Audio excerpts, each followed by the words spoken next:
Welcome to another edition of the SprintCarUnlimited.com deep dive presented by EnTrust IT Solutions. Joining us on the show this week is All-Star Circuit of Champions promoter and Fremont Speedway promoter, Rich Farmer. Before we get to Rich, don't forget to check out EnTrust IT Solutions. EnTrust is a full-service technology company serving small and mid-sized businesses in New York, Pennsylvania, and surrounding areas. The staff at EnTrust IT Solutions takes a personalized approach to technology.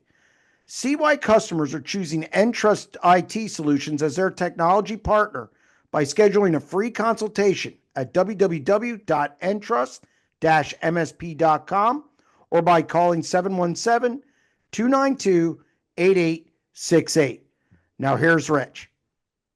Rich, welcome to the deep dive. Yeah, thanks. Thanks for having me. I appreciate you coming on. I know you've been a little busy over the last month, just a little. Yeah, it's been a tad bit hectic. Yeah, but our world's normally pretty busy, so it just for us, it's about setting priorities at certain times, and we get through it all. Oh, that's good. Before I get into all the All-Star news and your Speed Week and other things in Ohio, I've talked to you maybe twice, I think, for whatever reason, and I think it had to do with the last All-Stars deal, but I wanted to hit on kind of your path to getting to this point. And you've been in this a long time. You've been at Fremont twice now, I guess. And where did you get involved in dirt track racing? How did it all start? I grew up about a block outside of the front gate of the racetrack at Fremont. So my mom would take me over there, drop me off. I'd be 5, 6 years old and sit in the stands by myself and watch the races. And where I lived, we had local race cars, right down the street, like 2 houses down from me. They kept a couple sprint cars. Where my mom worked, there was a sprint car not far from there, like around the corner on the same block. So, where we're at in Fremont, there's race cars everywhere. So it's not hard to fall into a place where they're at. So when did you did you race? I think you raced, if I'm not mistaken. Yeah, well, yeah, I tried to race some last year even. Yep. Yeah, I raced. I started racing, when Fremont opened back up after the short closure there, and I actually raced some dirt trucks. I run some super lates, limited lates, pavement stock car, sprint cars. I've raced a lot of different things. And I got hurt in a race car and kind of raced very limited after that. What the hell's a dirt truck? I see this I see this when I do results, and in Pennsylvania, we don't have that. We have every other division known to man. So, Yeah, it's basically a stock car. It's basically a street stock but they're made out of like S10 trucks or Dodge okay. Dakota trucks. But when Jim opened the racetrack back up, he wanted something that was unique and that was different. And he actually went in our area. The Sabos are people that are been around late models and stock cars, and they built race cars from scratch. So he went to them. They actually built the prototype one, and then he created that division. And 25 years later, we're still racing, a version of that division. It's been modified a little bit here and there through the years, but we still race it. Actually, one of our best turnouts of Car Count Weekly is that division, and so it's a good place to start. It sounds fun, like just fun, like 4 cylinders or bangers or bombers or something like that. Well, but these got like 400 plus cubic inch engines in them, and they're real race cars. I mean, they got real power in them, got Burt transmissions. I mean, they're legit race cars. So you race, you do all that. When did you decide to get into the promoting side, ownership, all those things that just make you grayer at the end of the day? Yeah, well, I got into the car ownership part because I got hurt. Yep. I broke my neck in 2003 and didn't really know it until the next year. And I started running sprint cars, and my head just wasn't right. So I went back to the doctor, and they're like, "Oh, this happened, whatever." So my kids were young. I didn't want to take a chance on them not being able to have a good path forward. So I quit racing for the most part then. Became a car owner. I've been a car owner for the last 20 years. Excuse me. And the racetrack deal, I always sponsored the racetrack with one of our businesses. And Jim, who had the racetrack at that time, was in my office, and I said to him the one day, I said, if you ever decide you don't want to do it no more, whatever, just let me know. And I was kind of half-ass joking with it. I was 26, 7 years old, whatever it was at the time. And the very next summer, he walks in the door, and he shuts my office door behind himself. And I'm like, that's weird. What the hell are you doing shutting my door? You know what I mean? It's like you're going to come scold me or something. But he sits down at my desk, and he says, "Hey, was you serious?" I said, "Well, I could be serious. Tell me what the deal is." So he tells me, what he needs for it, and this, that, and the other, and I'm like, "Yeah, I'm in." And so he comes back. This is in July of 2007, so it's 18 years ago now, I guess. He comes back and he gives me this super detailed list. I mean, it had like every little weed eater, I mean, it was like ultra detailed list of things. And we agreed to buy it. And I took over, and I paid him with a paper sack full of cash on his dinner table. It was kind of funny. But yeah, so he kind of got started there, and then actually started operating the facility in 2008. You can't joke around with guys about that stuff. It comes back at you at some point. Yeah, that's okay. I mean, Fremont Speedway to me has always been home. I mean, when I was a kid, I'd race my bicycle around the place and stuff like that. So, it's a very special place to me. You were involved there for so long, and then you stepped away from it. What led to that? And then also getting back involved in it again? Well, a couple of things led to the stepping away. One, my brother had helped me quite a bit all the time from the time I had it, and my brother passed away and young and that kind of thing. And I was just, really not in a great space, just kind of just didn't have the feel for it as much as I did at that time. And the fair board was, trying to raise our rent all the time, all the time, all the time. And they needed more. And it got to the point where I'm like, hey guys, I just don't feel like I got any more to give you.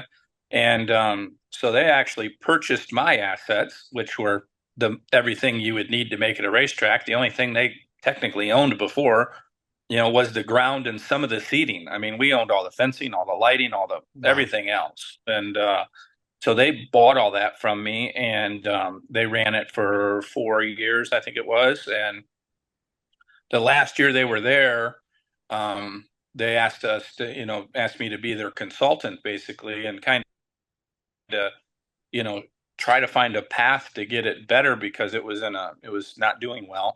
And throughout that path, we just determined that probably the best way forward was with them not operating it. So then, it kind of, come around again. It's like, how can we get this turned around, do it in a fast and efficient manner to where we don't risk, getting too far gone. And then here we are. It's funny. Fairgrounds, we have it here with a couple tracks. You have Port Royal and obviously Sealands Grove. You have it in California a lot where there's fairgrounds. It's got to be tricky when you're coming in to get a lease or rent the track because you don't own it. You have to pay the lease, and any capital improvements you make, again, you see what I'm saying? It's a difficult, slippery slope that I think fans don't really realize, when it comes to fairground racing. It's difficult on the end of like you say, capital improvements, right? Like how far do you go with expenditures that you may or may not get the results of? Over the years, we've built, new press box, VIP suite. We built a pavilion for sponsors to come out and have, dinners and birthday parties or whatever. We've done all those things. And my mindset has always been, if the racetrack can pay for it, right? If the racetrack's not taking a loan or whatever, if we can find a way to cover it, the racetrack doesn't need to be a place where it's gross and profitability for me. It needs to be a place that covers its cost. And as long as it can cover its cost and that kind of thing, then it's not a big deal. On the expenses, and if you work well, with the fair board, there's ways to get things done where everybody puts a little bit of skin in the game, and you can get stuff accomplished. And we got a project we're working on right now that hopefully over the next couple of weeks we'll get it done. And it's really not like a huge racetrack project, but it's a good community project that we're working on in the corner, to change out our marquee to a digital menu board that'll be able to advertise our races, be able to advertise the other stuff that goes on the grounds.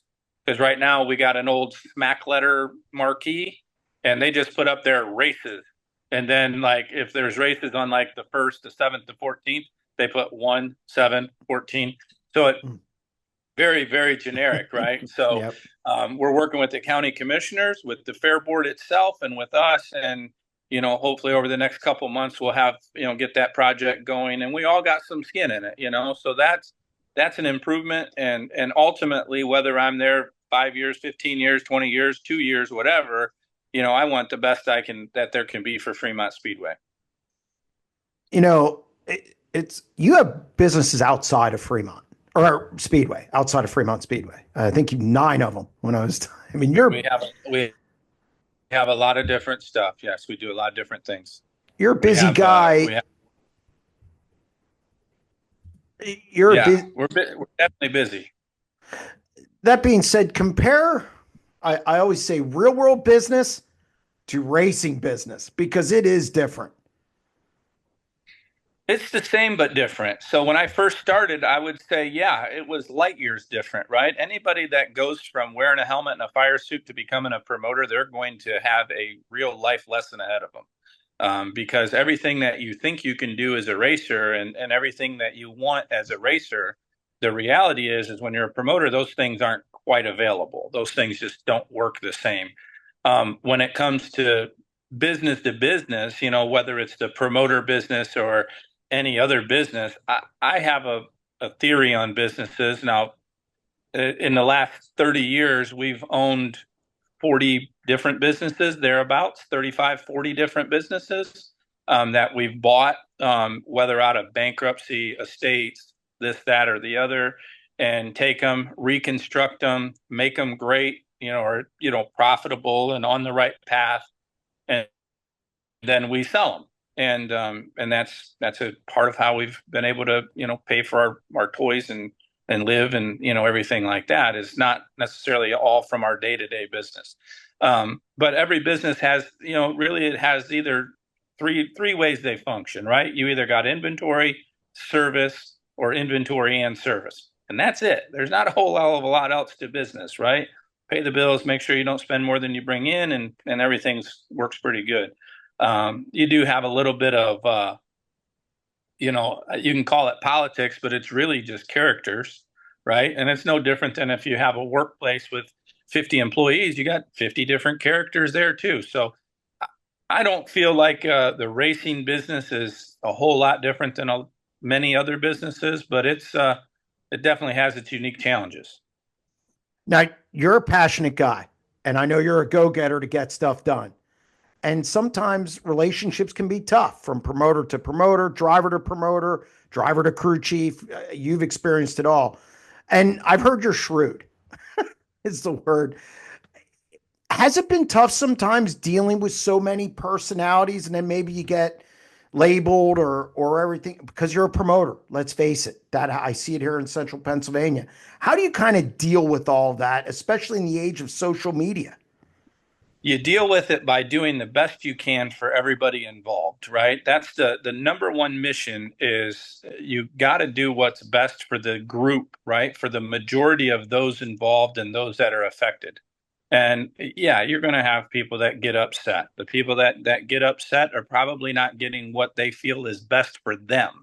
They're not necessarily viewing it as, oh, yeah, that's really good for all of us, or it may not be perfect for all of us, but it's overall positive for all of us. So when those things happen, yeah, some people will get a little bit offended or this or that. But at the end of the day, they all need to realize that we're doing business, and this is not personal. This isn't like we're out there trying to not like someone or create a bad situation for someone in particular. We're running a business, and what's good for the overall support of the business, the overall support of the the people that we're doing business with, whether that's fans, whether that's teams, whether that's tracks, whether that's vendors at our racetrack that sell us chicken sandwiches, or at the end of the day, it's business. And for me, I've learned many years ago that if you're going to take business home with you and you're going to wear it on your sleeve and you're going to be emotional and you're going to let all that stuff eat you alive, then it's going to do just that, eat you alive. If you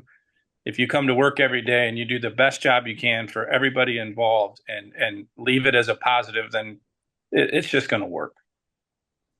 So because you're not busy enough, with everything you got going on, the All Stars, a chance to resurrect the All Stars comes about. So take me through this.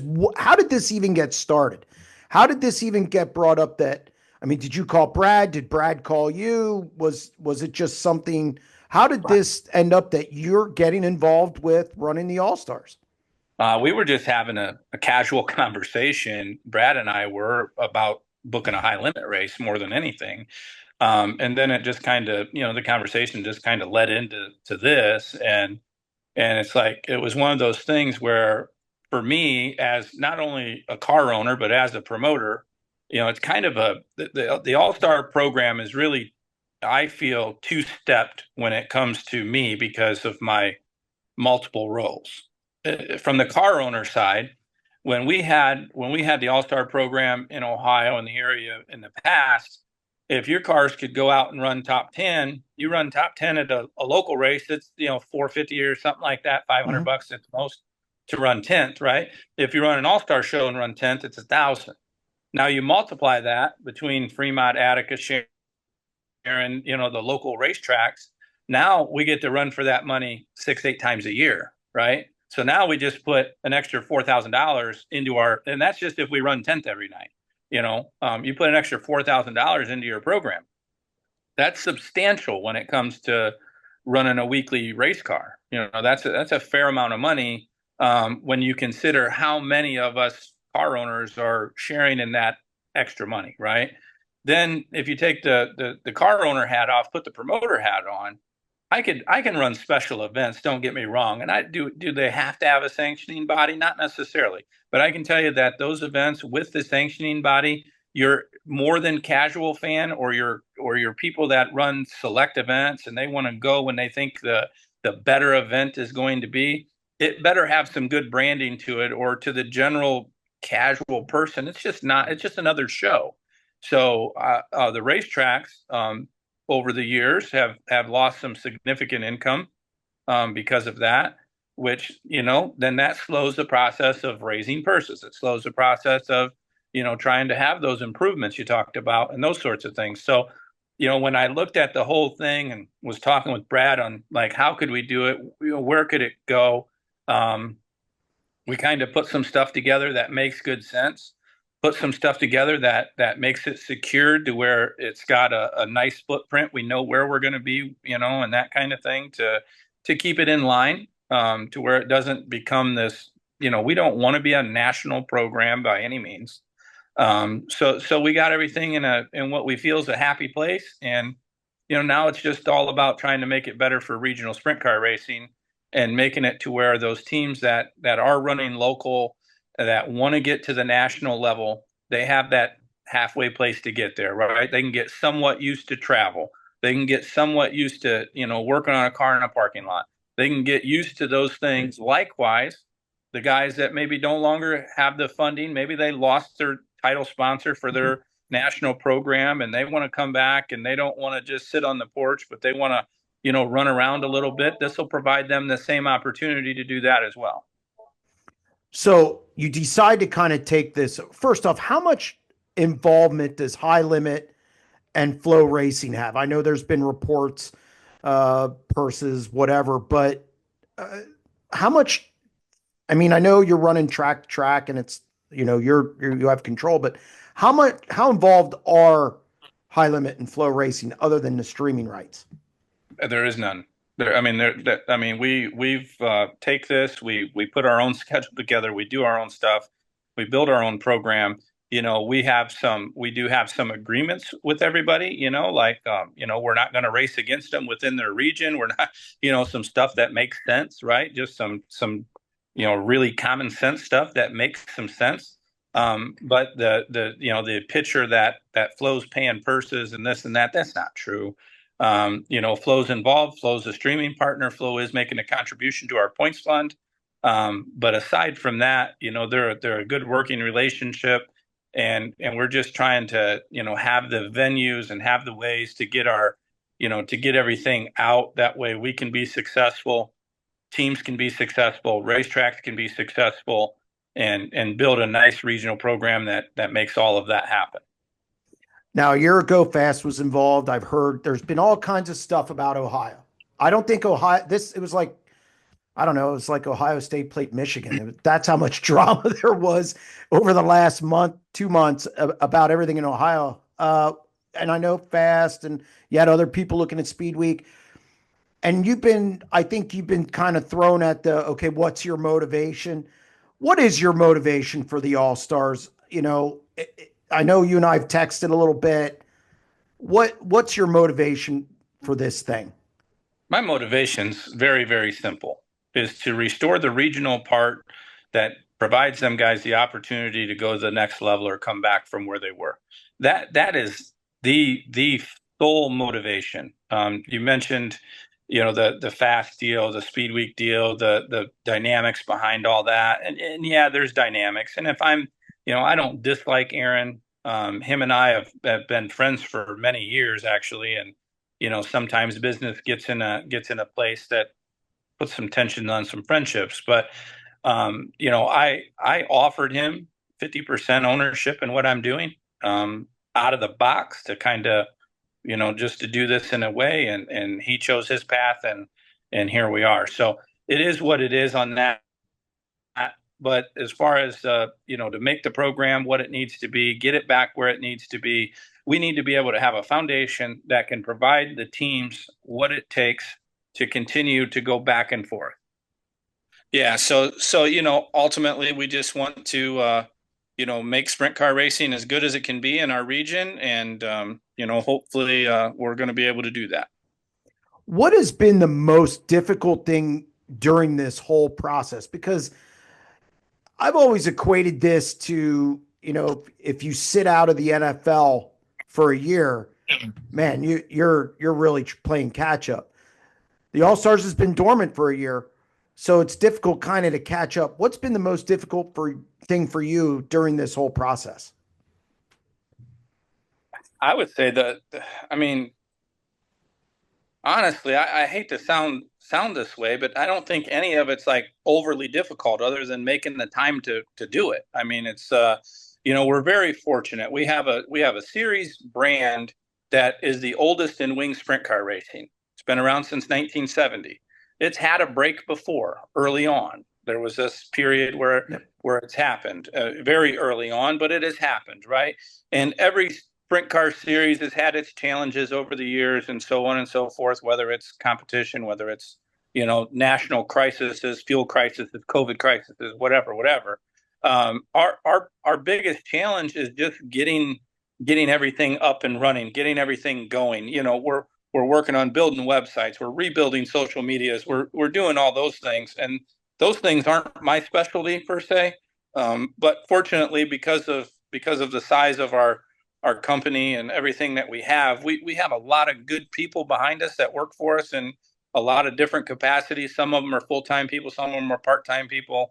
But we have a lot of people that are, we're all racing junkies around here. So it kind of helps to be able to have so much in the support program and this and that. And, cell phones make life easy, right? We can travel, we can do things, we can still get business done, and be doing 4 or 5 things at once between emails and text and this and that. So, I mean, if you can multitask, you can get quite a bit done. But I would say, to answer the question pointedly, the most difficult part is building a schedule around everything that's happening. Yep. And when we release our schedule on Thursday, they're going to see that this schedule's really well thought out, I feel. When you look at the national level stuff, A guy could run our races, which it looks like we're going to have 25, 6, something like that. Be like 28 total races. I count 2-day events as one, but and you still be able to go run another 30 races that are of the national caliber. So I mean, it puts a really strong. I mean, if somebody wanted to, do this and still they want to grow into that next level, I mean, the opportunities are going to be there, and they're going to be there at a lot of facilities. How many states are you going to hit? Obviously, you're going to hit Ohio, and I know you're going to hit a couple in central Pennsylvania. How far do you want to take this series as far as neighboring states? Just the neighboring states, just the states that butt up to Ohio. So, like, we're in Ohio, Pennsylvania, New York, Michigan, and Indiana. We don't have anything in Kentucky, Okay. but we want to be like, you put Columbus, Ohio, and give us about a 300-mile radius, and that's what that's our mission, right? About 300-mile radius of Columbus, Ohio, with the exception of the Central PA, right? That's a little bit out of our radius, but I think we need to be there. I don't know that we need to be there 5 times in a year, but we definitely need to be there. Ohio Speedweek. You put out your schedule already. I did a 90 at 9 on it. I like it a lot. I like what you did with it. You have a good mix. You have your northern tracks. You have Atomic as a finale. So that makes me kind of think that there's some continuity with the promoters and whatnot. How important was it to kind of get that Ohio Speed Week thing firmed up? And also, it's the biggest purses I've seen, I think, for an Ohio Speed Week ever, as in totality. So that seemed like a big priority to you. It was, when you look at Ohio Speed Week, you got 9 nights and we're running 25, right? So, I mean, you're what, 40% of the schedule, or a little more than 40. Yeah. But, when you look at it that way, it's a huge piece. And, luckily, we had some stuff we had to get sorted out. We're on flow. Some racetracks are on dirt vision. So we had to make sure we had to get through and have some conversations with the folks at Dirt Vision to be like, hey guys, this is what we're trying to do. This is our mission. This is where we're going. This is what we're doing. Would you guys work with us accordingly? And then they did, right? They did that, which is great.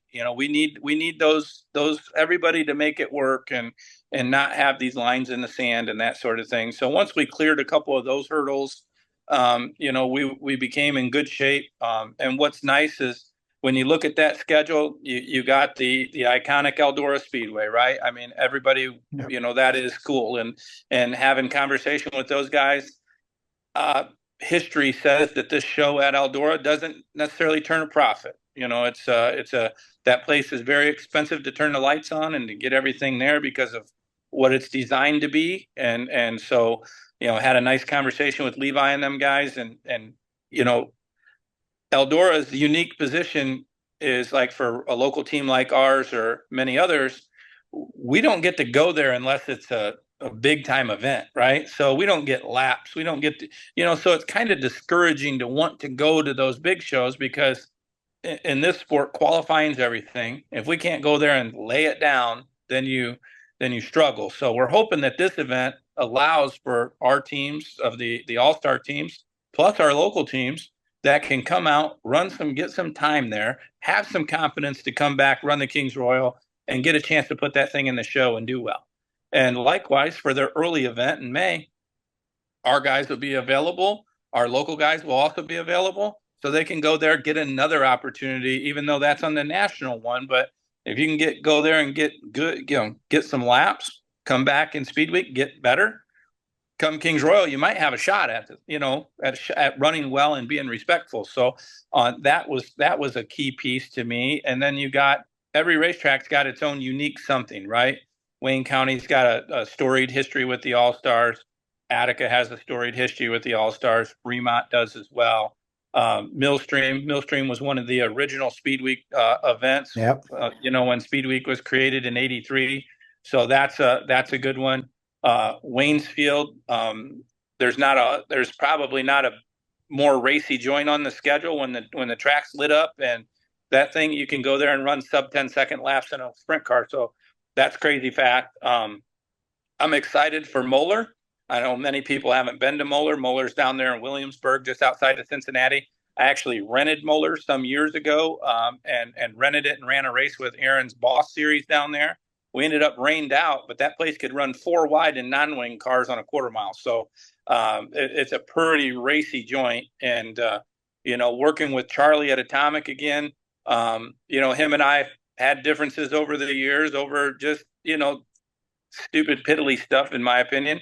But at the end of the day, we worked it out. We got everybody going, and Speedweek's healthy. So you mentioned the prize money, $7,500 to win every night except for the finals 10. It's currently, and I'm going to stress the currently part, the second highest Speedweek in history. I think there'll be some things coming that's going to. I don't like to be second to nothing. It's a good way to be. The All Stars in general. Okay, in the past, and this is tricky because you have some good guys in Ohio, and you have a good, strong local program, but you're not going to have an Aaron Reitzel, Tyler Courtney, Justin Peck, guys like that who, maybe Ohio people don't see them all the time, except when it was with the All Stars. Now your guys are kind of going to be the same guys they see weekly. How do you cross that hurdle of? Well, I think that's debatable. Okay. I think that's a little. I'll not to challenge you, but I'm gonna give you a different view. All right. Okay. So you said we won't have a Tyler Courtney, a Zeb Wise, and those guys, right? So when those guys raced, we didn't have Joey Saldana, right? We didn't have Fred Linder. We didn't have, you go back generation to generation. We don't have those guys, right? So who will we have? Our brand name is the All-Star Circuit of Champions, right? I can tell you that our driver roster, somebody's going to get sick of saying the word champion because we have plenty of champions in our driver roster, and we may not have a Tyler Courtney, we may not have a Zeb Wise or a Justin Peck, or we may not have some of those guys, but keep in mind that you go back and you had the Blaney's, you had the Hodenshields, you had the Linders, you had all these different people, and we understand that we're the middle regional deal. And what's very, very fortunate for us is between our region, we have 30% of the entire wing sprint cars in the country in our region. So, I don't think that, I think it'll not take long after we get through a first couple races here. We're going to have some teams that are going to be able to put on the challenge, and they're going to be able to run this thing very well, and it'll be very interesting to see how it all pans out. But I'm very happy with the process so far. We get through PRI here. We got some meetings with some teams coming up while we're there. I got a meeting with a car owner, some stuff like that. So the people that I have letters of intent from, I think 9 currently that have sent me that, and of those 9. I think 8 of them are champions. So we're prepared. Is this an opportunity to elevate those guys as well? So maybe somebody in California knows who they are when they maybe do move on to go to that high limit or outlaws level. Is that something that you're looking forward to as well? Maybe making them, because, let's face it, Tyler Courtney wasn't always Tyler Courtney. Zeb Wise wasn't always Zeb Wise. They had to get there. Is that also kind of with building that regional program what that's for? Well, I think that's the heart of what it's for. I think that is what it is designed to do and what it's built to do. And I think it's been what it was built to do way back when it was started in 1970. I don't think it was ever made to be the hey, let's hang our hat here forever program. I think it's made to be that building block, that stepping stone. And you're going to see a lot of that as we move forward. When you put this schedule together, I like that it's 25 to 28 nights. And the reason is because I know in central Pennsylvania, we like to race 1,455 times a year, it seems like. So when you thought of this, when you were putting the schedule together and as you were kind of negotiating all this, how much were you aware of the ecosystem of Ohio and all the weekly programs and being able to work within those parameters and not add too much to the plate of the teams in the Buckeye State? Well, the fortunate part for me is because of my longevity here, we pretty much know when people are doing what, and those dates. Everybody tries to keep them pretty much in line where they're not moving around a whole lot and that kind of stuff. But I think that was a pretty good advantage. And then of course, we had the national stuff available prior to the public having it available. So we had stuff we could work around. We knew what we were dealing with as we're building the schedule, so we didn't have to, come back and be like, "Ooh, we stepped on this," or "Ooh, we got in the way of that." And working with the promoters as we're building the dates, it's like, "Hey guys, what dates are you going to use? Are you going to have big stuff that maybe isn't us, but it's going to be something else?" And let's try to work through it and work around everything and do the best we can to be supportive of one another, because ultimately we all need one another to succeed, right? We all need to sell the Yep. ticket to the fans. That's utmost number one, I think, in every aspect of this. No matter if you're the guy changing a tire in the pits, if we don't have people in the stands to buy the ticket, none of us exist, right? So when you go through that process to make it all successful and to make it work for everybody and not drain the fan and do all that, it just takes a lot of effort from a lot of people. And luckily for me, I have a lot of relationships that I've had for many, many years in the business. And it makes it all easy for us to talk or text and be like, hey, hey, hey, here we go, here we go. It was kind of weird. I was in Key West, Florida. My son got married in Key West, I don't know, 3 weeks ago. Well, the day we made the announcement that the All Stars were returning, I was on a plane heading to Key West when the announcement was made. So I was in air when the announcement was made, and we landed, and of course the phone's blown up and whatever. Yeah. And we're there hanging out, and we was in our room at the moment, and I get a text from a guy that owns a racetrack in Ohio, and he texts me and he says, "Hey, I'm in town. You want to grab a drink?" And I'm like, "Key West town?" He says, "Yeah." I'm like, "Okay, that's kind of strange, but where are you at?" I typed the address where he was in my phone. He was 395 feet away, literally around the corner. So I hang out with him. We talk and have some drinks, whatever. And then Scott from Lincoln, I'm telling him about it. Right, he's on the phone, and I'm telling him, "Oh, man, you can't even believe this." He goes, "Oh, it's about to get stranger for you." I said, "Why is that?" He goes, "I'm actually heading to the airport to fly to Key West. I'll be there in a few hours." I'm like, "Oh." So him and I, we got together and chatted and stuff. So, it's kind of, it all just works. And when you have the relationships and you can talk to people and you figure it out, and, it all comes together at some point. So, looking in your crystal ball, do you see this getting more races, or are you content with where it at? I know that's a hard question because you're going into year one. I get it, but kind of there's got to be a threshold you don't want to go over, obviously. Is it much higher than what you're doing this year? I would say no, it's not Okay. much higher. I have some spots that I would like to have a little bit more fill in.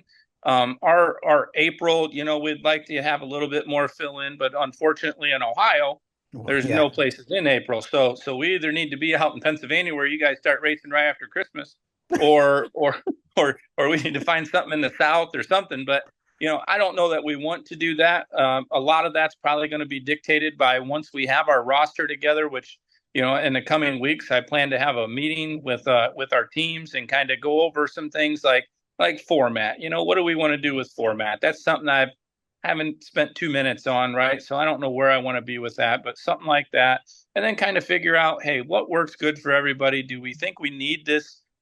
Early in the year special something somewhere? Maybe, maybe not. Um, but I'm pretty content that I don't want to grow beyond what we need to be, right? We need to be a certain size. We can't get it to where these guys need to run 2 and 3 rebuilds. We need to get it where they can run within, they can have 2 engines and get through the thing without, having to go broke trying to do it.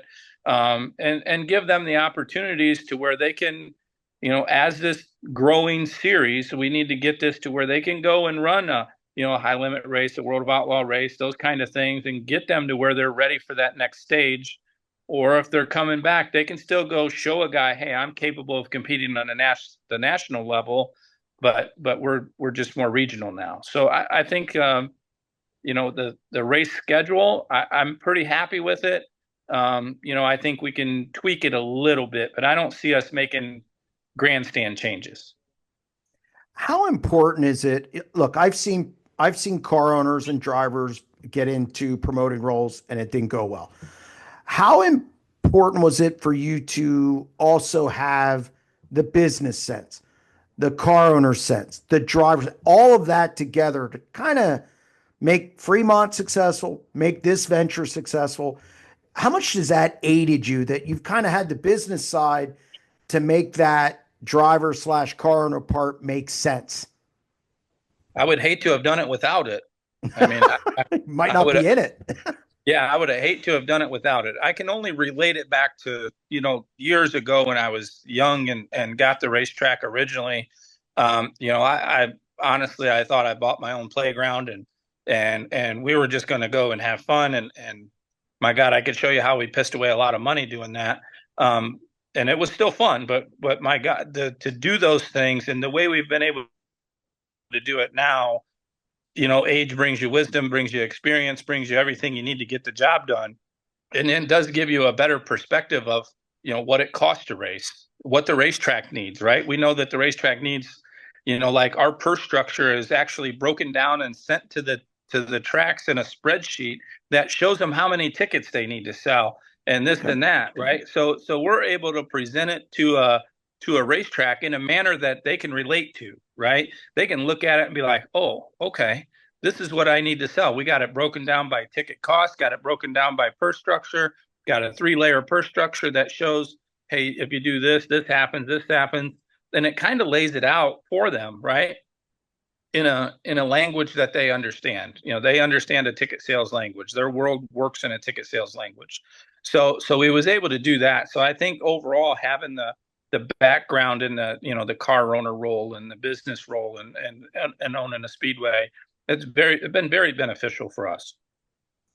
So I want to take you through. I always do this at the end of the deep dives. It just throws some standard industry things at you. I'm a guy who, and obviously I'm in central Pennsylvania, and again, we were like to run 1,400 races a year, and I always contend that the weekly show is slowly dying for a lot of reasons. I think purses are just escalating at a fever pitch. I think fans are forced to choose bigger shows now. There's more of those bigger shows. I think we're getting into that. We're tennis and golf now, which it's built around the majors. Where do you come out on weekly racing? Because you do have a weekly program.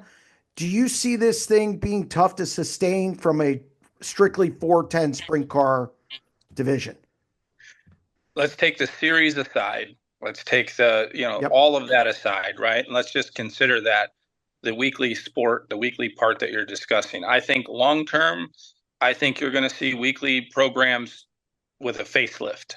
I think the premier divisions, whether that's 410 sprint cars, whether that's super dirt late models, big block modifieds, I think you're going to see that those become more special event type deals, and you're still going to have them weekly.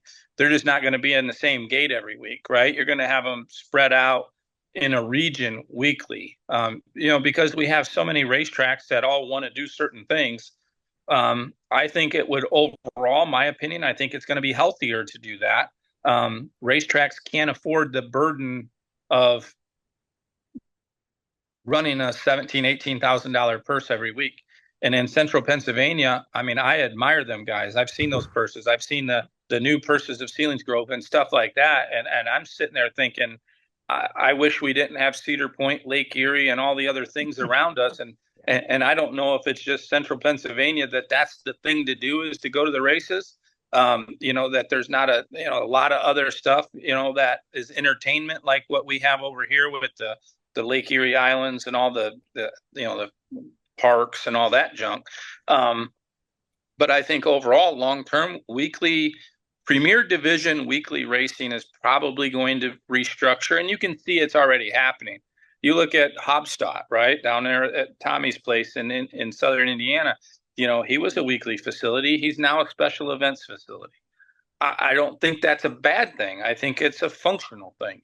But on the other hand, you take Sharon Speedway here in Ohio, they were, you know, they would weekly facility, but not a weekly race 410 track. Now they're pretty much a weekly 410 track.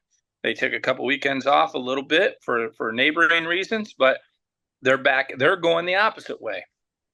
Myself, I think within 10 years, I think Premier Division weekly racing will be a thing of the past, and it'll be more of a special events on those Premier divisions, and your weekly divisions are going to be the ones we need to feed that ecosystem, much like we need the regional and local 410 stuff to feed our ecosystem.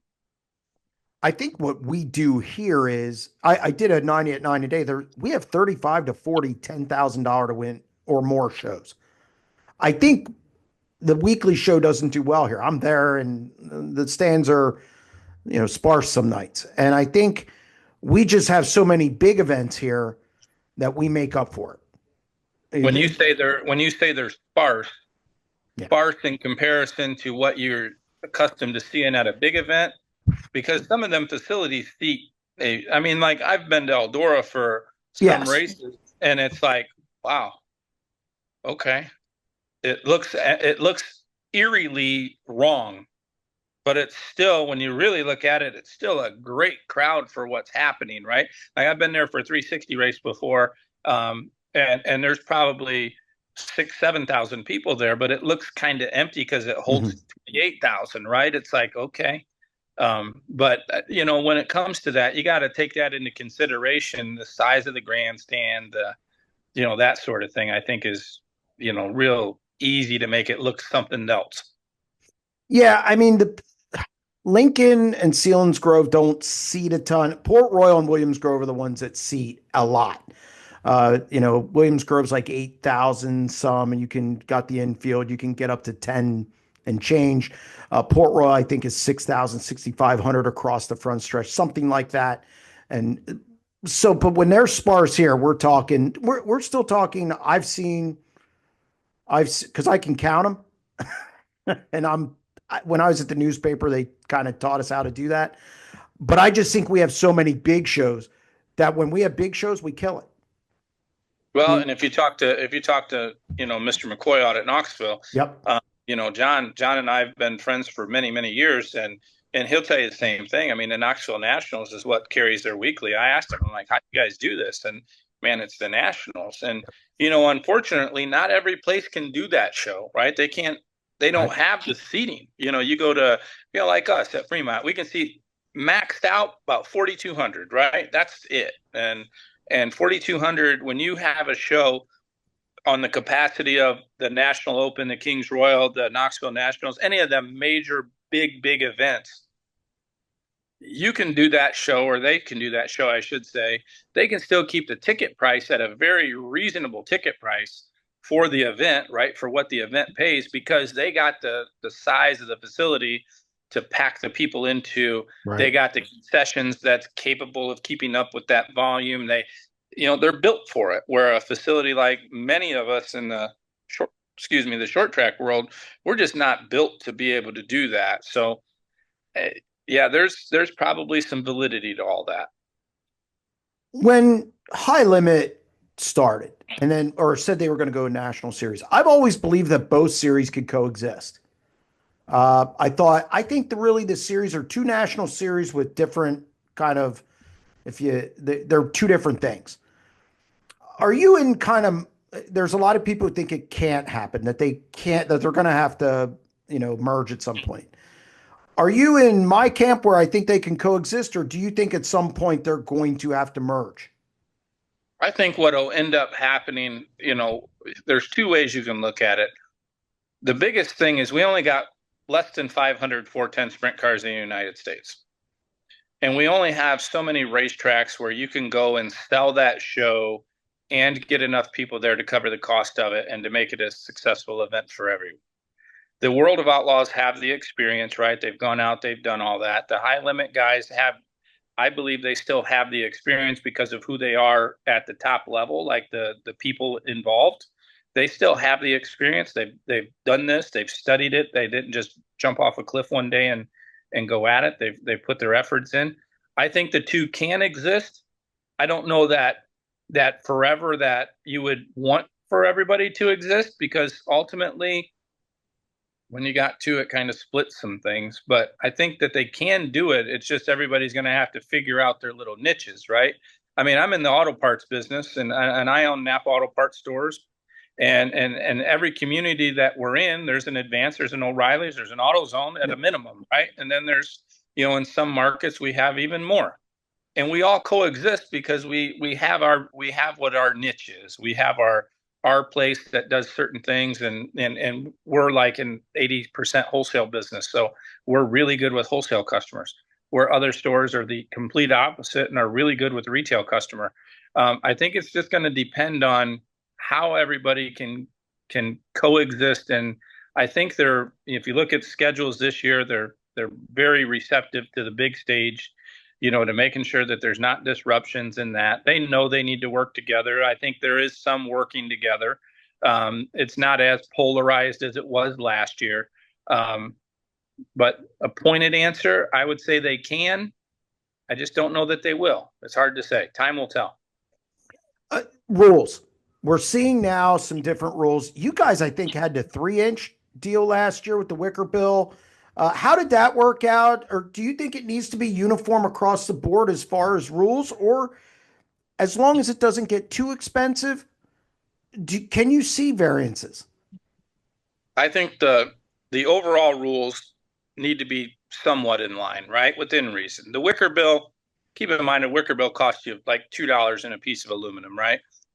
When the national guys went to the 1-inch, I did not want to go to the 1-inch, and the sole reason I didn't want to go to the 1-inch is I also know how to work on a sprint car. I also know how to mechanic one. So in my mind, I didn't want to do it because I felt like it was just going to make this big hole in the air, because everybody's going to stand the wings up more because the wing doesn't have the wicker bill. So they're going to try to cheat the wicker bill by putting more wing angle to it, creating this hole in this big block of dirty air, and so on. And when you looked at as the end of 2023, the average starting position to win was only like 2.27, I think, nationally. So if you started worse than second, your chances of winning went really down the shitter pretty quickly. And I don't think that the 1-inch was going to fix that. So we kept ours at a 1 to 3-inch rule. I think Fast went from a 1 to 2-inch rule, and the national guys were on a 1-inch rule. You've seen the high limit guys have come out with a 1.5-inch rule now. So they're kind of parting the ways a little bit, like, we don't think 1 inch is enough. Maybe 2 inches too much. So we're going to go with 1.5 inches, which is okay too. Our average starting position, I'm waiting for somebody to tell me exactly, but I'm wanting to say it's about 4 now between our format and wing and this and that. I think that you got to be able to give the fans a show, because in my mind, it always reverts back to ticket sales. My mind always says, okay, what's going to sell the ticket first? And selling the ticket first isn't the guy winning from the front row. It'll never be the guy winning from the front row.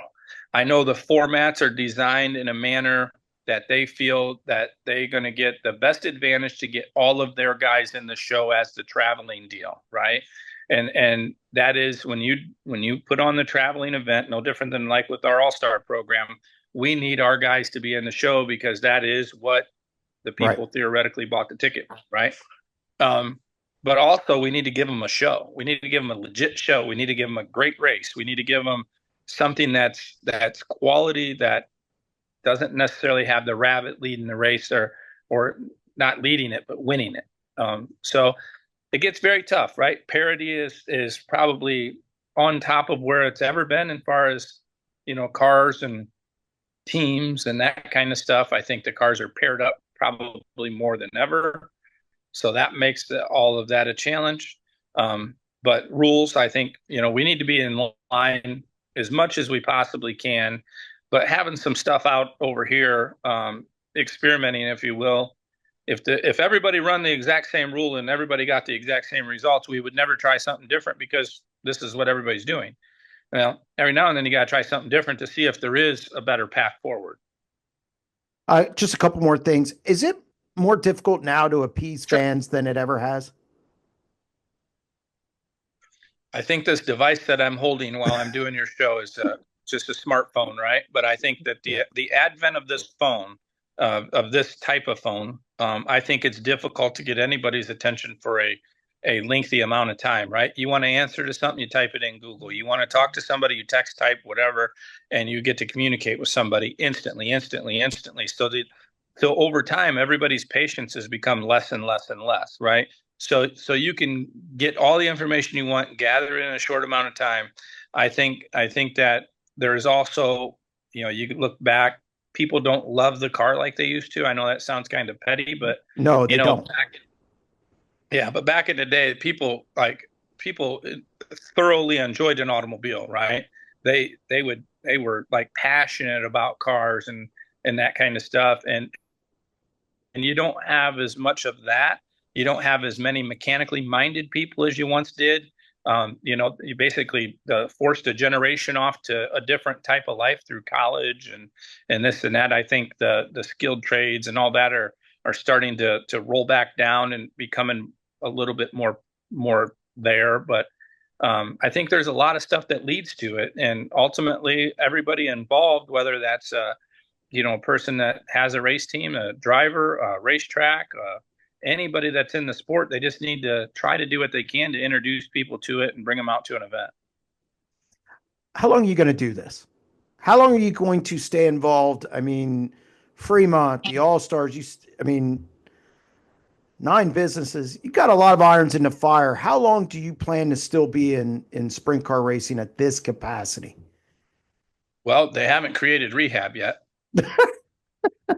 Not for this. So I think they should. I think they should have some form of rehab. I mean, I'm 47 years old, so I got plenty of time to go. I'm in I still enjoy and love sprint car racing. Yep, there they are. Yep. I still enjoy sprint car racing as much as I ever have. So I mean, I don't have a timeline on myself for anything. We're probably going to wind down some other businesses that we have, and sell them and do some different stuff that kind of just doesn't make as much sense as it once did. And some of the stuff that we have too, we have a real estate company. A real estate company doesn't take a whole lot of time. I mean, next week it does. I think we got 5 closings between Thursday and Tuesday afternoon, Thursday of this week and Tuesday afternoon of next week. So we got a lot of real estate stuff going on, but for the most part, that doesn't eat a ton of time. We own a little mom and pop restaurant that that I bought because it was failing, and it's been in town here since 1943. So we bought it, brought some of the people back that used to work there and manage it, and they're going to end up buying it probably by the end of January. They'll end up owning that. So it just depends. I mean, whatever we got, but we're not leaving sprint car racing anytime soon.